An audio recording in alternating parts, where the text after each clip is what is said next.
नमस्कार. आपण पाहत आहात सम्यक क्रांती यूट्यूब चॅनल माधव गायकवाड. बंधू आणि भगिनी आणि मित्रांनो, श्री माणिकराव कोकाटे साहेब यांना शनिदेव पावला असं म्हणायला वाव आहे. कारण की माणिकराव कोकाटे हे कृषी मंत्री असताना सातत्याने वादग्रस्त ते विधानं करत होती. शेतकऱ्यांच्या बाबतीमध्ये अवमानकारक त्याची विधानं येत होती आणि सातत्याने माणिकराव कोकाटे या मंत्री महोदयांच्या संदर्भामध्ये चर्चा होत असतानाच विधानसभेमध्ये ते रमी म्हणजे रमीचा जो खेळ आहे, ऑनलाईन रमी हा जो प्रकार आहे, ते खेळताना त्यांचे जे व्हिडिओ प्रकाशित झाले त्याच्यामुळे बराच वादविवाद झाला आणि त्यांना शेवटी राजीनामा देण्यास भाग पडेल की काय अशी परिस्थिती निर्माण झाली होती. परंतु माननीय अजित पवार साहेबांनी त्यांना अभय दिलं व मुख्यमंत्री व अजित पवार साहेब यांनी त्यांना ताकीद दिली म्हणे आणि त्यांचं खातं बदली केलेलं आहे. तर माणिकराव कोकाटे साहेब आणि योगायोग पण असा पहा की माणिकराव कोकाटे त्यांच्या शालेय जीवनामध्ये किंवा कॉलेज जीवनामध्ये निश्चितपणे काही खेळ खेळत असतील आणि आता बाकी ते एक मंत्री महोदय असतानासुद्धा विधानसभेमध्ये रमीचा खेळ खेळताना आपण दूरदर्शनवर किंवा इतर वेगवेगळ्या माध्यमातून त्यांना पाहिलेलं आहे. तेव्हा त्यांना आता बाकी त्यांचं कृषी खाते काढून त्यांना खेळ मंत्री बनवलेलं आहे. म्हणजे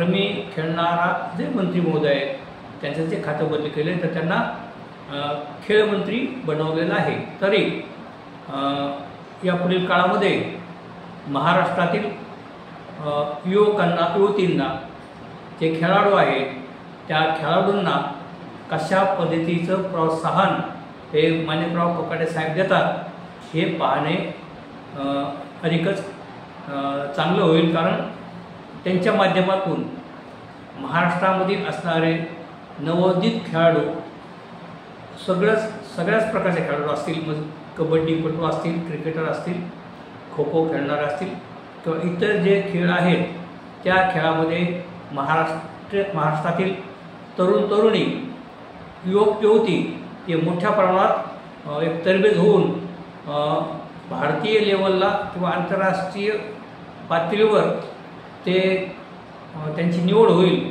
अशा पद्धतीचं वातावरण माणिकराव कोकाटे साहेब यांच्या कालखंडामध्ये व्हावं अशी एक अपेक्षा आहे.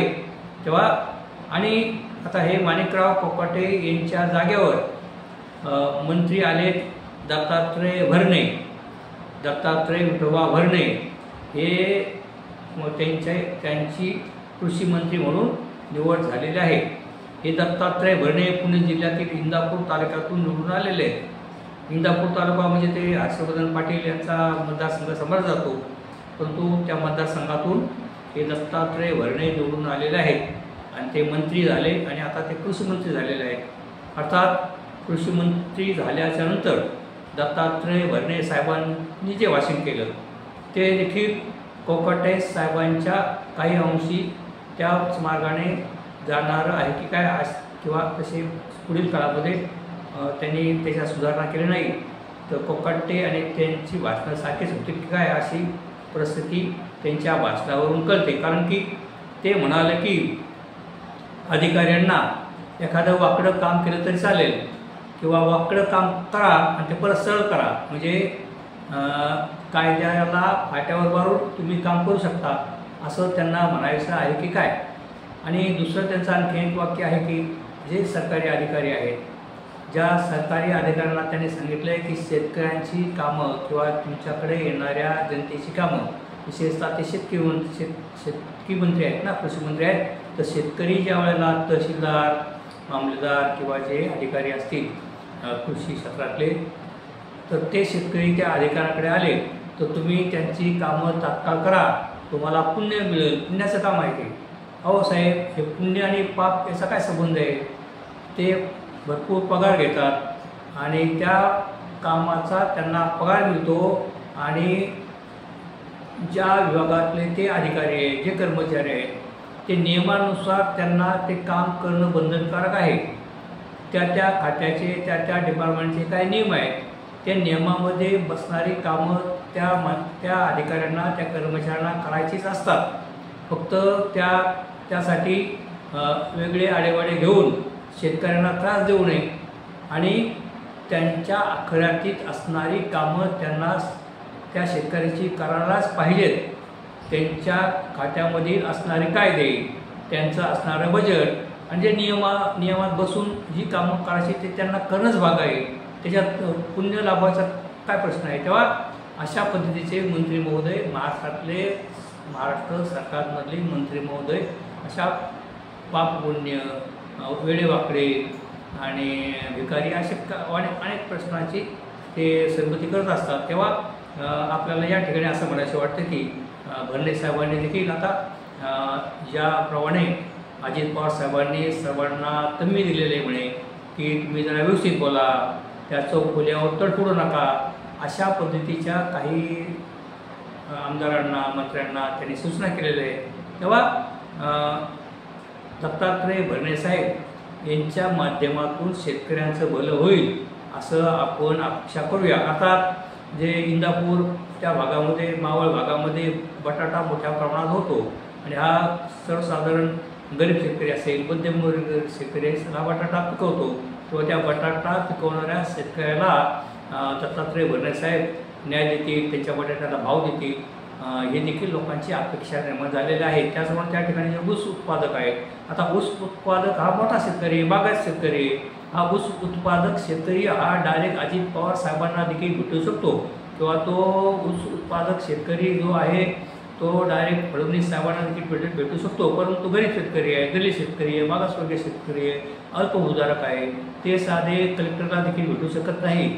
तेव्हा अशा शेतकऱ्यांची कामं ताबडतोब करणे गरजेचं आहे आणि मध्यम शेतकरी असेल, अल्पभूधारक असेल, दलित शेतकरी असेल, यांना जास्तीत जास्त मदत करणे ही काळाची गरज आहे. तेव्हा अशा पद्धतीचे जे आता नवीन कृषी मंत्री आले, ते कृषी मंत्री एका जिल्ह्याचे नाहीत, ते कृषी मंत्री एका तालुक्याचे नाहीत किंवा त्याच्या मतदारसंघाचे नाहीत, संपूर्ण महाराष्ट्राचे ते कृषी मंत्री आहेत. मग कोकणात जो एक भात पिकतो किंवा फळबागा आहेत, तर कोकणातल्या शेतकऱ्यांचे वेगळे प्रश्न आहेत, त्यांचे प्रश्न देखील सोडवले पाहिजेत. किंवा विदर्भाच्या शेतकऱ्यांचे जे सोयाबीन आहे, त्या ठिकाणी कपास आहे, त्या ठिकाणी जे धान्य पिकतं त्यांचे प्रश्न वेगळे आहेत, त्यांच्याकडे देखील लक्ष दिलं पाहिजे. आणि पश्चिम महाराष्ट्रामध्ये ऊस उत्पादक मोठ्या प्रमाणात आणि इतर धान्य देखील मोठ्या प्रमाणात होतं आहे.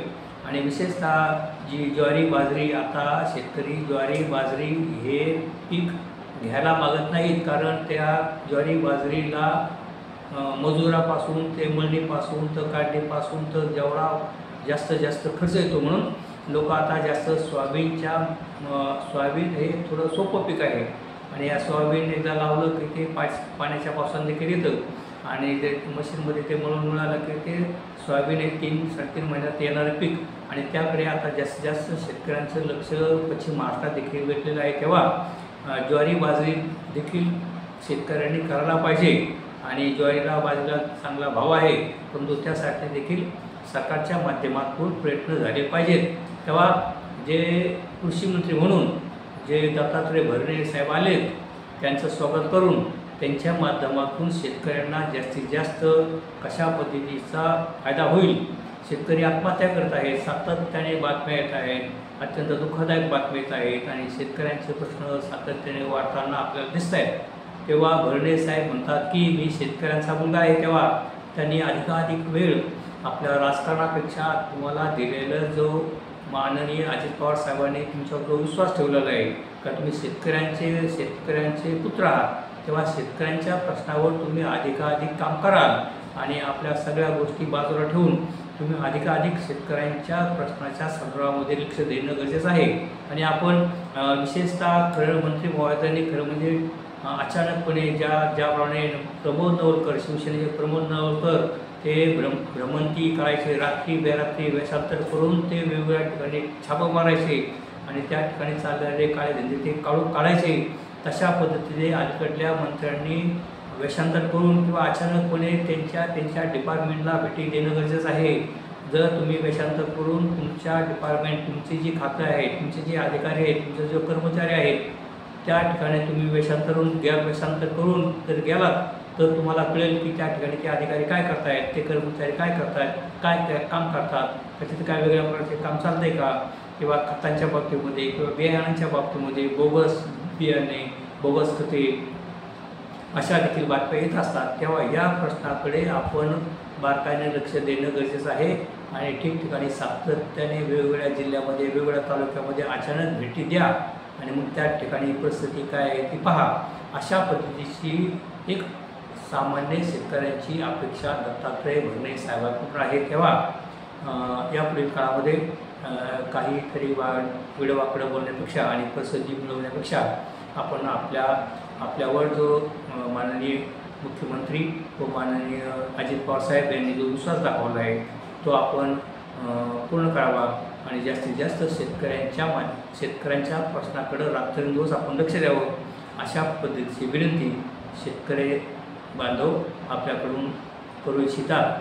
तरी बंधू आणि भगिनी मित्रांनो, मी असे व्हिडिओ घेऊन आपल्या समोर येत असतो तरी कृपया या व्हिडिओला आपण लाईक करा आणि आपण जर नवीन हा व्हिडिओ पाहत असाल तर माझा सम्यक क्रांती यूट्यूब चॅनल माधव गायकवाड या चॅनलला आपण सबस्क्राईब करा ही विनंती. धन्यवाद.